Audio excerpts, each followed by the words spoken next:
Welcome to our post-game press conference. We are joined by our player of the game, RR Pogoy, and Coach Chot Reyes of TNT Tropang 5G.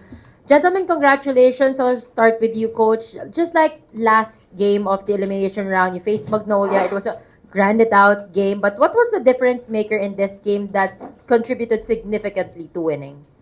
Well, we made a concerted effort to cut down our turnovers because the last game we had 23 and we lead the league in the fewest number of turnovers. It was very uncharacteristic of us.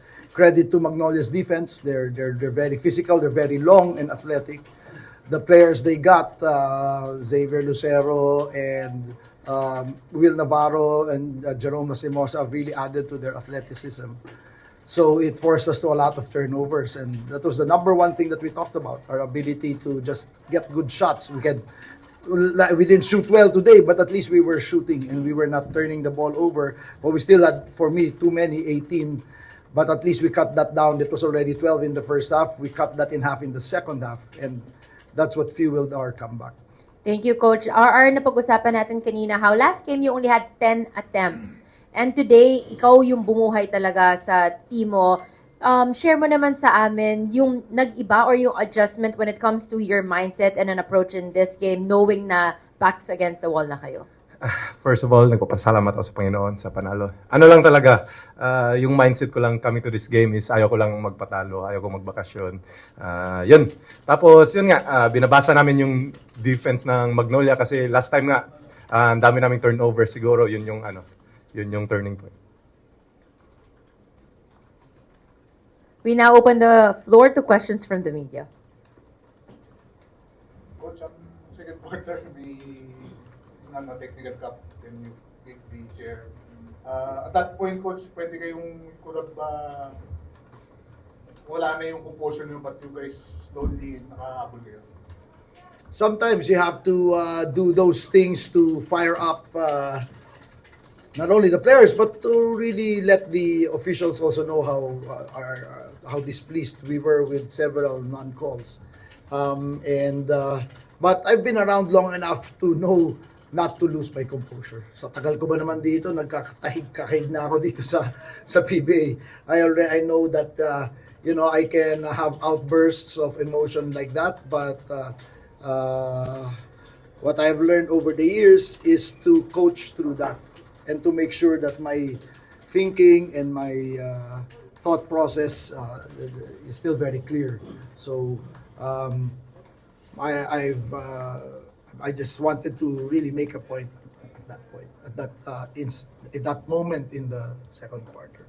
What was PGR's performance in the fourth quarter made up for his suspension and his absence last game? Yeah, certainly we really felt his absence the last game because Xavier Lucero really killed us. And at least we had somebody to match up with him. Not one person can stop Xavier. He's a very, very talented player. But at least, maski konti, mamatchupan siya. Instead of, Glenn, who's 3 inches shorter, 3 or 4 inches shorter than he is. So,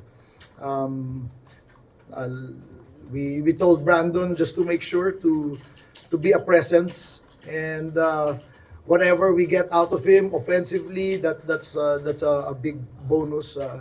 He hit that big 3-point shot together with Kelly. And in the end, that's what the Magnolia defense is giving us. They're really defending Roger, Calvin, and Jordan very well. And so it's just up to the others to step up and make plays. Coach, first do-or-die game today, yung Grand Slam kasi yung national ng iba. Was that definitely, I'm sure it's not on your mind, but ano masabi nyo na yung Grand Slam din yung was kumbaga teetering? It was for me. First of all, it's really not in our minds. But my attitude is these guys have done so much already this year. If the Grand Slam is not for us, it's not for us. But no one is going to take away what we have achieved already this year, this season. Having said that, we had a long talk, and Roger can attest to this, before practice the other day, to ask them really how much they want. if this is something they really, really want, because it's going to be really, really, really hard. So, yun lang. Ang iniisip lang namin is that we are coming back and we're playing on Saturday. Going to this ball game. We set our practice schedule tomorrow and Friday because we were hell-bent on playing on Saturday. What was the response of the players this time? Ano mo sa kanila? Nasermonan silang katakot-takot. Anong response nila? Tanong ni Coach na kung gusto niyo talaga yun. Yun, palagi naman yung pag nagagalit na si coach, pag nagtatanong na yung kung anong gusto namin, talagang the next game, parang added the fuel talagang lahat gusto magpakamatay. Talagang ganun palagi pag nagagalit na. Kasi minsan kasi pinapabayaan kami, nagre-relax. Pag magalit na si coach, talagang magigising ka. Coach, will you do another heart-to-heart talk come before the Saturday game? Yeah, but I think for us now, the most important thing is our recovery. We have to recover. We have to do a good job resting the bodies. Brian Heruela's injury is another big blow for us, but we gotta get Simon Enciso being a contributor. And that's been the story of our team all season long. Next man up. Palagi na kami next man up. Coach, were you surprised with that 4-point shot by Paul? No, not at all. Nung binicall, yes, I was sure. Tumatawag na ako. Hindi pa sumushoot, tumatawag na ako ng timeout.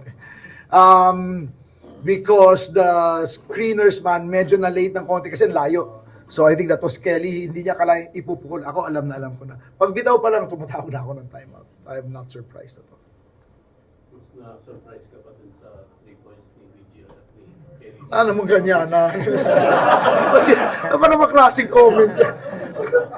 Question lang, hindi ba question yun eh. Okay.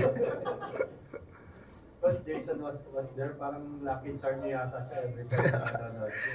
More than that, he really gives a lot of very crucial inputs during the huddle, during the timeout, the halftime break. Sabi ko, Jason, ikaw na nga mag-coach. Kasi he really sees the game very well. So I think these guys benefit a lot from the little tips. He doesn't talk in big terms and in abstractions. He's very concrete. Just, ito ginagawa niya, ito yung opening, ito yung gano'n. Di ba? Ganun talaga. So it's very direct. So, laking bagay. So we expect him to be there on Sunday. He better be. For sure. Yeah. Coach, for the knockout game, definitely wala na yung mga numbers. About desire na lang. No? Well, dito pa lang, entering the fourth quarter, yun ang sinabi ko naman. I mean, I just said, ano na to? We got it to within, 3 points at the end of the third. So I said, this is just going to be a game of attrition. Sino na lang ang hindi bibitaw? So sabi ko, we talked a little bit about our defensive coverage, but in the end, it was just that, patagalan na lang, patigasan talaga. So it was just a game of attrition. And that concludes our post-game press conference. Thank you for your time, gentlemen. Good evening.